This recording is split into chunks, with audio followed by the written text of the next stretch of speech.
de Chile, el doctor Luis Fornazari, con su presentación El arte como factor de protección contra el deterioro cognitivo. Muy buenos días, mi nombre es Luis Fornazari y me siento muy honrado de estar participando en este primer simposio virtual iberoamericano. Vengo en representación de dos universidades, una en Norteamérica, que es la Universidad de Toronto, donde actualmente trabajo, y al mismo tiempo la Universidad Abierta de Recoleta. Le debemos mucho en neurociencias a artistas, y todo tipo de artistas nos han enseñado a los neurocientistas de que el arte y la concepción de arte en las funciones cerebrales tiene una base muy interesante que ellos han sido los primeros en revelar. Quisiera al mismo tiempo invitarlos a que se nos junten a nosotros los neurólogos conductuales de la Universidad de Toronto, que nos reunimos a las 8 de la mañana todos los miércoles desde septiembre hasta julio, porque allí discutimos todos estos temas y todos estos temas de neurodegeneración, de Alzheimer y de otras demencias. ¿Cómo es que partimos con este tema de arte y cerebro y cómo las artes protegen al cerebro? Bueno, la inspiración, por ejemplo, en algunas patologías cerebrales ha tenido su origen, sin ir más lejos, en escritores. En el tercer slide ustedes ven que hay un trozo de 100 años de soledad. Allí nuestro querido Gabo describió 30 años antes que nosotros en neurología describiéramos un tipo específico de demencia que se llama la demencia semántica. Nosotros en nuestro campo en neurología recién en 1989 describimos la demencia semántica, y así lo han hecho Paul Cézanne, así lo han hecho Degas, y sin ir más lejos nuestro gran premio Nobel de Medicina, Eric Kandel, que en una forma brillante sugirió que en neurología y en psiquiatría podemos detectar con neuroimagen los rasgos de una depresión. Pero es escuchando una sinfonía de Beethoven lo que vamos a entender lo que es realmente una depresión. En nuestro campo de memoria fue nada menos que Marcel Proust, quien en esta novela maratónica describe por primera vez lo que ahora conocemos como memoria involuntaria autobiográfica, con la imagen de la pequeña Madeleine. Introducirla al té, aparecen memorias, pero múltiples, de su niñez. Él describe, y como en 14 veces en esa gran novela, En la búsqueda del tiempo perdido, 14 elementos que configuran las bases de la memoria involuntaria autobiográfica. Es difícil definir arte. Para los aspectos de trabajar con el arte y funciones cerebrales y cómo el arte protege al cerebro, tenemos que en realidad, digamos, subdividir las diversas formas de manifestación artística en artes de performance, como por ejemplo todas las actividades de la música, de la danza, del teatro, las artes visuales, la literatura, la cultura, y hay que agregar la online o el arte electrónico, que realmente ha producido también una verdadera explosión. Es sabido por muchos años que el arte es bueno para la salud. Esto lo han dicho las terapistas recreacionales en todo el mundo, en que los aspectos biopsicológicos del arte producen, ¿no es cierto?, un bienestar. Y este bienestar, en una revisión muy importante que fue publicada en Progress in Brain Research el año 2018, porque el arte, por la manera de percibirse, mejora la atención y el flujo mental, mejora la experiencia afectiva, induce emoción a través de la imaginería, produce mejor comunicación interpersonal y comunicación o la autointimación, y por último, como sabemos, el social bonding, o sea, esta función social humana tan importante. En la conferencia que dimos, ahí sugeríamos que la neuroarqueología nos ha dado una enorme base para sostener que en realidad los humanos somos artistas mucho antes que seres hablantes y de otras capacidades cognitivas. Eso nos está diciendo que desde ya 500.000 años atrás el cerebro de nuestros predecesores era capaz de usar imaginería, de usar abstracción y de crear obras de arte. Muchísimo antes de que fuéramos hablantes. Aparece el primer instrumento musical encontrado, lo más probable es que haya muchos más.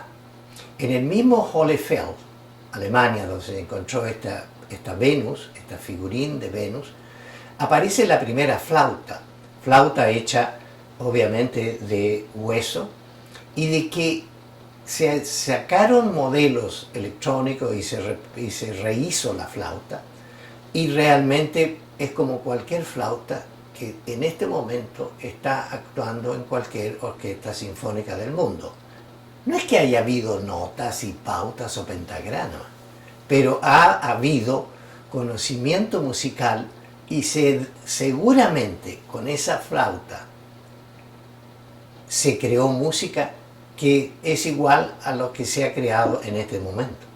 Una de las neuropsicólogas más admiradas en el campo de la neuropsicología del arte sugiere que todos estos ornamentos y todos estos instrumentos y estos figurines de 45.000 años atrás realmente fueron usados, pero usados para ser usados, no usados para hacer ornamentos solamente.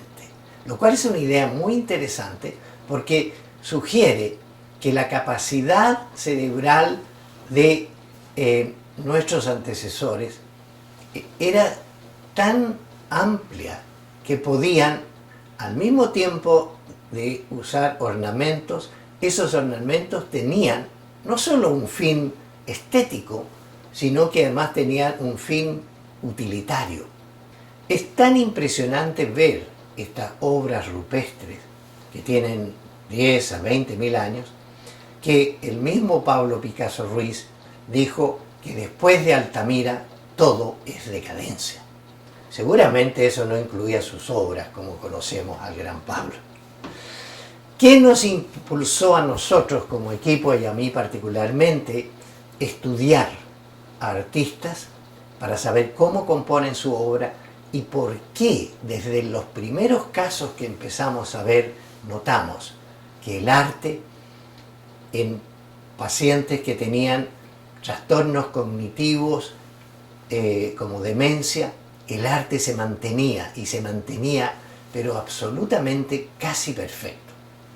En ese slide en que ustedes ven al compositor, al músico compositor y después al músico director, claramente sugiere que pacientes con ambos, una con una enfermedad neurodegenerativa, que lo más probable es una enfermedad de Alzheimer, ella se está olvidando, todavía está viva, la hemos seguido por los últimos 15 años y yo creo que sigue independiente, está en un hogar de ancianos, ella se cuida sola, toca el piano todos los días y ahora que nos visitamos virtualmente todo el tiempo tiene mucha dificultad para reconocerme, pero ella es capaz, si yo le digo ¿cuál es su pieza favorita? Yo sé que usted es compositora y ha compuesto muchas obras corales y conciertos para trompeta. ¿Cuál es su obra favorita? Y entonces mi duda más de un minuto y me dice la sonatina que escribí para la inauguración de tal cosa. Y como está en su piano, toca la sonatina. Y al mismo tiempo termina de tocar la sonatina, yo me estoy despidiendo de ella y como siempre están una o dos de sus hijas cerca de ella, que ambas son músicas también, al minuto ella le dice, ¿quién era ese señor que me estaba preguntando algunas cosas? ¿De qué me preguntaba de música? Ella mantiene totalmente la cosa importante para su vida, que es el arte, la música. Este señor que le hacía preguntas y que quería saber cómo estaba la memoria, para ella es secundario. Y el otro paciente tan famoso y que lo quisimos tanto, pero que tuvo una demencia de origen vascular, secundaria a mini trombosis y a embolías cerebrales, es un gran director de orquesta canadiense, quien, la primera vez que lo vimos, que era un miércoles, vino a nuestra clínica de la memoria y le hicimos el diagnóstico. Él tenía ya una demencia moderada. Y lo más maravilloso es que el domingo, o sea, 3 días antes, este renombrado director de orquesta había dirigido Così fan tutte de Wolfgang Amadeus Mozart, que es una de las óperas más difíciles, sin duda, y que de acuerdo a los críticos y la esposa, que era una soprano, dicen que la dirección de Così fan tutte había sido impecable. Ustedes se pueden imaginar, dirigiendo un coro, a una orquesta, a divos y a primadonas, pero en nuestro examen 3 días después, él sufría una demencia de tipo vascular. Finalmente, la Organización Mundial de la Salud, que como ustedes se han dado cuenta, trágicamente en esta pandemia siempre llega tarde con sus sugerencias, también llegó tarde al campo de arte y cerebro, pero por lo menos ya llegó. Y en ese slide, que es una advertencia de la Organización Mundial de la Salud, en una revisión muy importante hecha por una investigadora inglesa, encargada por la Organización Mundial de la Salud, considera que el arte presencial, el arte auditivo, tiene un rol importante en la medicina moderna actual. Yo quisiera que por favor escucharan en este minuto el bolero de Ravel. Es que cuando Ravel compuso bolero, ya tenía síntomas característicos de una forma de demencia, por la cual fue visto por los mejores neurólogos en París, y esta demencia no solo le impedía hacer uso de algunas palabras, pero tenía dificultad para leer, para escribir y sobre todo, para recordarse de situaciones normales del día a día. Pero ese año, en 1928, él compone bolero,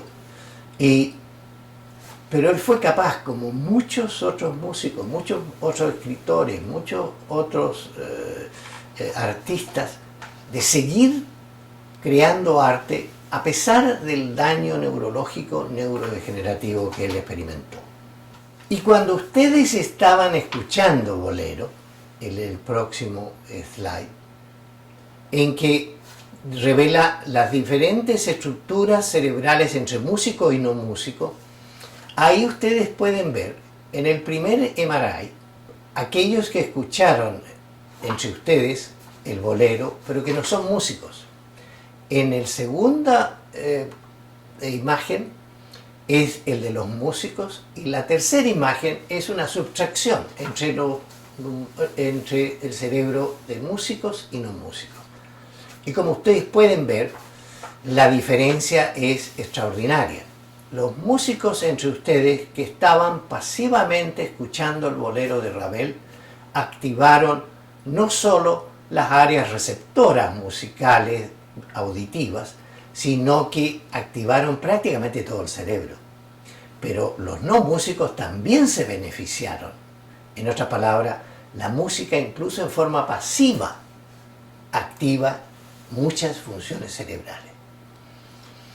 Este siguiente slide es diría yo, el trabajo más importante que hemos hecho con mi grupo. Es un trabajo que fue financiado por la institución nuestra del St. Michael Hospital de Toronto. Y en ella comparamos músicos y no músicos en una tarea de recordar melodías.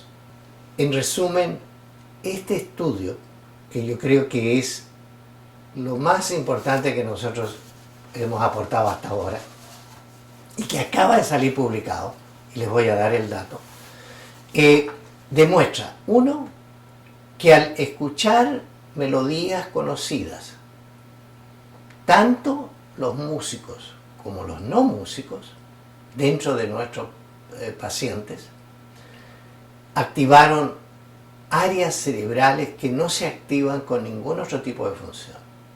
Primera cosa. Segunda cosa, tanto los músicos como los no músicos, que ambos grupos, entre paréntesis, no debemos olvidarnos, tenían trastornos cognitivos. Algunos tenían problemas leves de memoria y otros tenían un Alzheimer en principiante, o sea, un Alzheimer leve. Ellos también usaron áreas que tampoco no son usadas ni para lenguaje ni para la memoria. Y tercero, yo creo que la mayor contribución, y que le hace un poco de honor a este Día Internacional de Alzheimer, es que después de haber recordado estas melodías antiguas que probablemente tenían un grado emocional muy grande, tanto los músicos como los no músicos mejoraron la memoria del día a día. Mejoraron transitoriamente, digamos, los volvimos a controlar 24 y 48 horas después, y en ellos también se mejoró la memoria del día a día. Esto va a salir publicado en el Journal of Alzheimer's Disease, probablemente en el próximo número, y ahí está el título del estudio. Hicimos otro trabajo, que ahí está el slide, que también es muy interesante. Este trabajo todavía no lo hemos publicado porque tenemos que activar las neuroimágenes. En el fondo, todos los artistas, comparados con los no artistas de nuestra clínica, tienen mejor reserva cerebral. Y quisiera terminar con dos casos que hacen tremenda fuerza a lo que estamos diciendo. En que le hicimos la pregunta que si los pintores necesitaban todo su cerebro para producir obras excelentes. Esta es una paciente famosísima pintora chilena, quien acaba de morir, quien tuvo 4 infartos cerebelosos en diversas áreas y un infarto cerebral en el área temporal de la memoria. Y a pesar de estos daños, que son fundamentales para no solo la destreza, sino que al mismo tiempo para la creatividad y para la imaginación. O sea, al ver estas imágenes como ustedes las están viendo ahí en la presentación, sería imposible que esta persona pudiera dibujar. Y en el siguiente slide ustedes ven que claramente en la primera figura a la izquierda arriba hay obras que ella pintó años atrás y al lado una obra que pintó después de estos 4 infartos cerebrales. En el lado derecho una obra pintada 5 años atrás y una pintada años después de los infartos cerebrales, y en la parte inferior 2 obras que también revelan la misma condición. Esta otra pintora que tuvo un tumor cerebral que todavía está pendiente, es un tumor de sustancia blanca, como ustedes van a ver los MRI, ella al mismo tiempo ha sido capaz en el plazo de un par de semanas de entrenar su mano izquierda. Este tumor, que ocupa parte importante de la sustancia blanca del hemisferio izquierdo, como lo señala mi puntero, ella fue capaz de cambiar destreza en 2 semanas y empezar a pintar con su mano izquierda. Les muestro un aporte muy importante que hizo nuestro colega y amigo Yves Joannet junto a Ana Inés Alzaldo de Montreal, explicando las bases de por qué el bilingüismo protege al cerebro, protege de la enfermedad de Alzheimer. Y ese paper para nosotros es muy importante porque nos da la clave de los elementos cerebrales que estamos usando en nuestros estudios para determinar que los mecanismos de bilingüismo y los mecanismos de arte son muy parecidos. La danza es un gran protector de las funciones cerebrales. No solo, como ya sabemos, en la enfermedad de Parkinson, que pacientes parkinsonianos que danzan requieren menos medicamentos ese día, que se mantienen por más tiempo e incluso mejora las funciones cognitivas.